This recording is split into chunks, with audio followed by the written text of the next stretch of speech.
लालटेन लेके मधुशाला गया। फिर उसने वहां शराब पी और आधी रात बीते वो अपने घर की तरफ वापस लौटा। चलते वक्त उसने लालटेन उठा ली और घर की तरफ चला, लेकिन रास्ते पर जगह जगह खड़े हुए जानवरों से, मकानों से, रास्ते पर गुजरते लोगों से उसकी टक्कर होने लगी। वो बार बार अपनी लालटेन उठा के देखने लगा और पूछने लगा अपने मन में कि आज लालटेन को क्या हो गया है, प्रकाश नहीं मालूम होता, रास्ता बड़ा अंधेरा मालूम पड़ता है, लालटेन कुछ प्रकाश नहीं देती। फिर आखिर में वो एक दीवार से टकरा के नाली में गिर पड़ा। उसने गुस्से से लालटेन पटक दी और उसने कहा कि ठीक ही कहते थे पुराने लोग कि कलयुग आएगा जब प्रकाश भी फिर प्रकाश नहीं देगा। ये लालटेन भी कलयुग ही मालूम पड़ती है। फिर सुबह उसे बेहोश हालत में ही घर उठा के पहुंचाया गया। दोपहर मधुशाला के मालिक ने एक नौकर भेजा और उसके साथ एक चिट्ठी भेजी। उस चिट्ठी को उसने जाके उस रात शराब पिए आदमी को दी। उस चिट्ठी में मधुशाला के मालिक ने लिखा था, मेरे मित्र, रात तुम भूल से अपनी लालटेन की जगह मेरे तोते का पिंजरा उठा के ले गए। मैं लालटेन वापस भेज रहा हूं, कृपा करके मेरा तोते का पिंजरा तुम वापस लौटा देना। तब उसने पीछे जाकर देखा, वो रात तोते का पिंजरा ले आया था। अब तोते के पिंजरों से प्रकाश नहीं निकलता, लेकिन बेहोश आदमी को यही पता नहीं चलता है कि क्या लालटेन है, क्या तोते का पिंजरा है। आज तक आदमी धर्म के नाम पर तोतों के पिंजरे पकड़े रहा है, इसलिए धार्मिक दुनिया पैदा नहीं हो सकी और आदमी का परिवर्तन नहीं हो सका।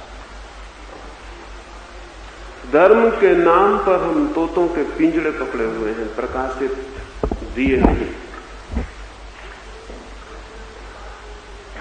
इस बात में कि पूरब के लोग धार्मिक थे या भारत के लोग आध्यात्मिक थे, ये बात सरासर झूठी है। अब तक कोई जमीन पर कोई मुल्क आध्यात्मिक नहीं रहा है। इस झूठी बात के कारण हमको ये भ्रम पैदा होता है कि हम आध्यात्मिक थे फिर भी हम शांत नहीं हो सके, और तब इसका परिणाम ये होगा कि अगर इतने आध्यात्मिक होते भी हम शांत नहीं हो सके, तो इसका मतलब क्या है, सारी दुनिया कितनी ही आध्यात्मिक हो जाए शांत नहीं हो सकेगी। पहली बात, हम आध्यात्मिक कभी नहीं, इसलिए दूसरा निष्कर्ष लेने की कोई भी जरूरत नहीं है। पहले इस पर ही हम विचार करें हम कैसे आध्यात्मिक थे। क्या आध्यात्मिक बातें करने से कोई आध्यात्मिक हो जाता है? तब तो तोते भी उपनिषद के वचन बोल देंगे और रामायण की पंक्तियां दोहरा देंगे और आध्यात्मिक शब्दों शास्त्रों प्राणन से कोई आध्यात्मिक नहीं होता। की सच्चाई ये है, जो लोग आध्यात्मिक नहीं होते वे ही इन शब्दों को दोहरा के आध्यात्मिक होने की तृप्ति पैदा लेने की कोशिश करते हैं। इधर 3000 वर्षों से हमारे देश को ये बुनियादी भ्रम रहा है और उस भ्रम के कारण हम रोज रोज पतित होते गए हैं। ये पतन आध्यात्म के कारण नहीं हुआ है, ये पतन आध्यात्मिक होने के भ्रम के कारण हुआ है। अगर एक अंधे आदमी को यह ख्याल पैदा हो जाए कि मेरे पास आंखें हैं, तो उस अंधे की क्या हालत होगी? वो जगह जगह खड्डों में गिरने लगेगा और तब वो कहेगा कि बड़ा कंट्राडिक्शन मालूम होता है, मेरे पास आंखें हैं फिर मैं गड्ढों में क्यों गिरता हूं? और तब वो ये कहेगा कि फिर निश्चित है दुनिया में आदमी हमेशा गड्ढों में गिरते रहेंगे, क्योंकि आंखों के होने से गड्ढों में गिरने से कोई रुकावट नहीं पड़ती। लेकिन उस आदमी को जानना चाहिए जो गड्ढों में गिर रहा है उसके पास आंखें नहीं होंगी। आंखों के होते हुए गड्ढों में गिरने का कोई कारण नहीं। गड्ढों में गिरना और आंखों का न होना एक ही अर्थ रखता है। एक बीमार आदमी को यह ख्याल पैदा हो जाए कि मैं स्वस्थ हूं, तो फिर उसका उपचार भी नहीं हो सकेगा। एक मरे हुए आदमी को ख्याल हो जाए कि मैं जिंदा हूं, तो बात खत्म हो गई। भारत को भारत के पतन में जो सबसे बड़ी बात काम करती रही है वो ये भ्रम कि हम आध्यात्मिक हैं। ये भ्रम कैसे पैदा हो गए? इस भ्रम के पैदा हो जाने के कुछ कारण हैं। पहली बात, दुनिया में अभी हम सारे लोग हैं, 2000 साल बाद हम में से शायद किसी का भी नाम स्मरण में नहीं रह जाएगा, लेकिन गांधी का नाम स्मरण में रह जाएगा। 2000 साल बाद लोग सोचेंगे कि गांधी के जमाने के लोग कितने धार्मिक थे।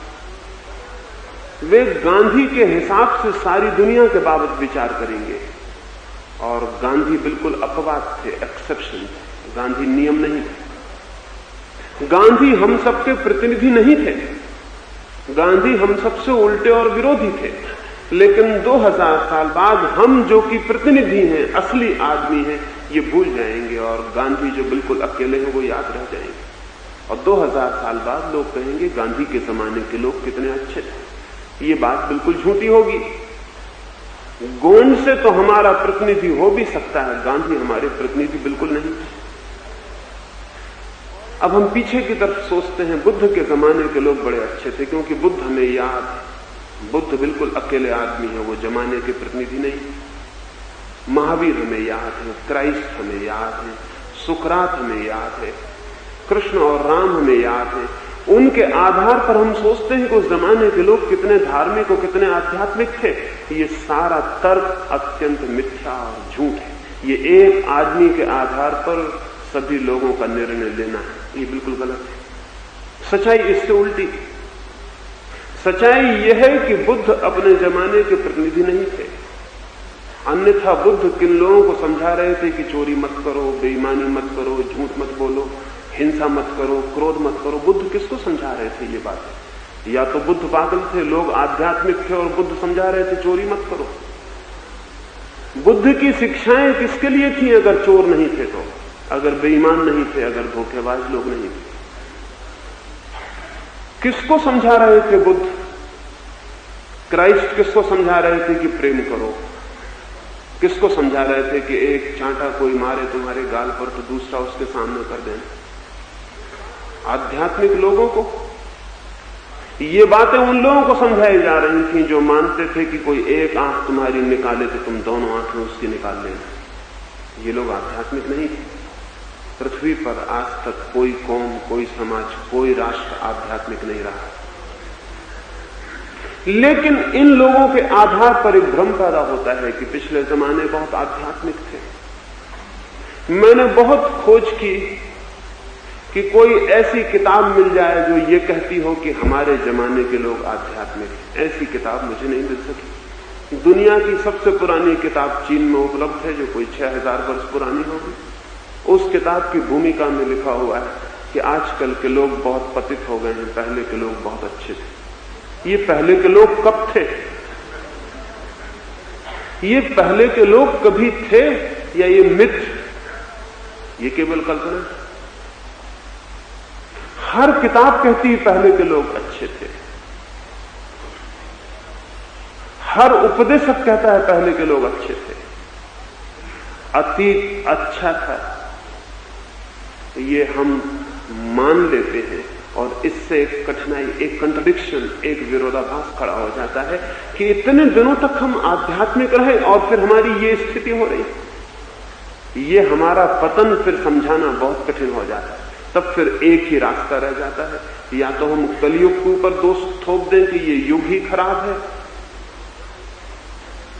लेकिन ये बड़ी बचकानी दलील है। समय खराब नहीं होता, ना अच्छा होता है। युग खराब नहीं होते। तब फिर दूसरा रास्ता यह है कि हम पश्चिम के भौतिकवाद के ऊपर सारा दोष थोप दें, कम्युनिज्म के ऊपर, नास्तिकता के ऊपर, साइंस के ऊपर, मटेरियलिज्म के ऊपर, और पश्चिम के ऊपर सारा दोष थोप दें कि पश्चिम के भौतिकवादियों ने सब बर्बाद कर दिया। ये भी बड़ी कमजोर और बड़ी नपुंसक दलील।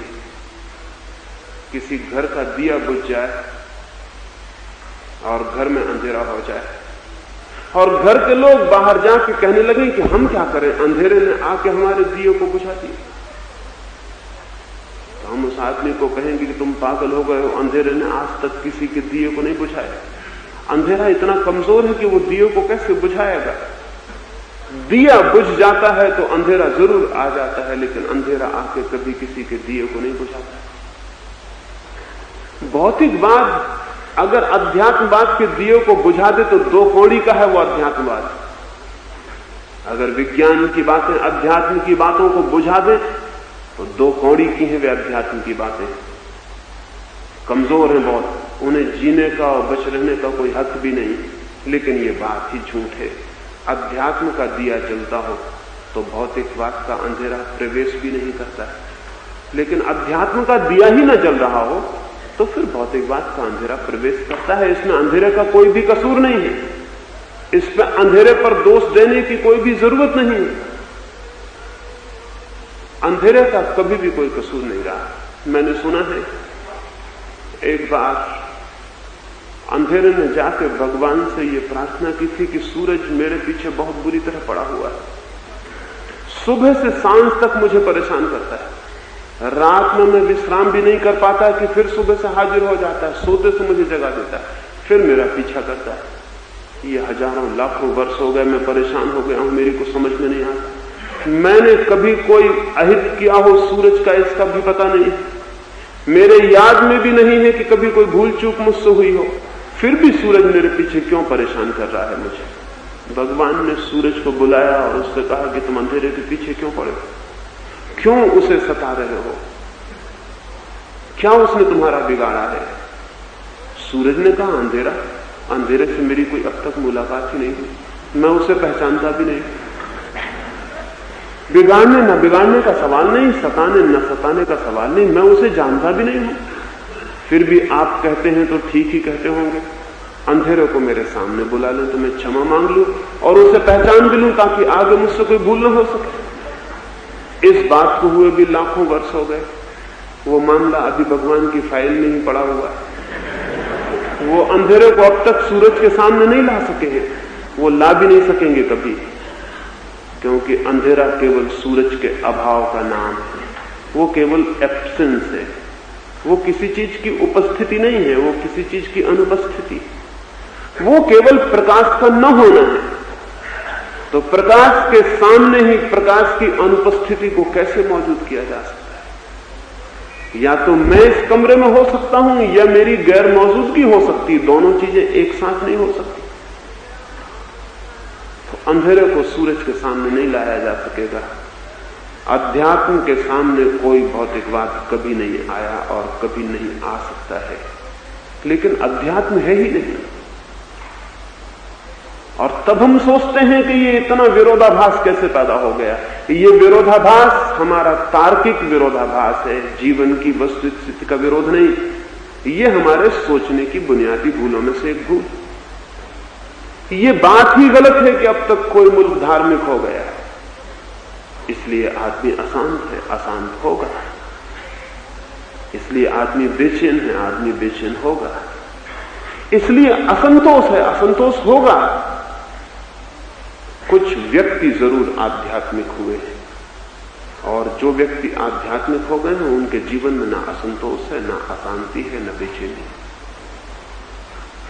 समझ मेरी यह है कि जो एक व्यक्ति के जीवन में घटित हो सकता है वो सबके जीवन में घटित हो सकता है। घटित नहीं हुआ है लेकिन घटित हो सकता है, क्योंकि बुनियादी रूप से दो व्यक्तियों के बीच कोई भेद नहीं। बुद्ध के और मेरे बीच, महावीर के और आपके बीच, क्राइस्ट के और कृष्ण के और किसी के बीच कोई बुनियादी भेद नहीं।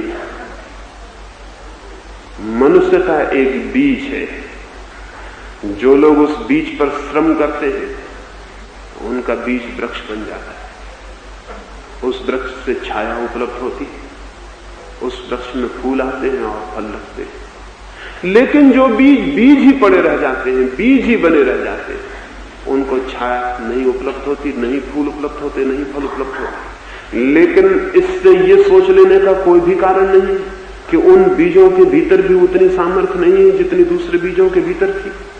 प्रत्येक बीज वृक्ष बनने में समर्थ है और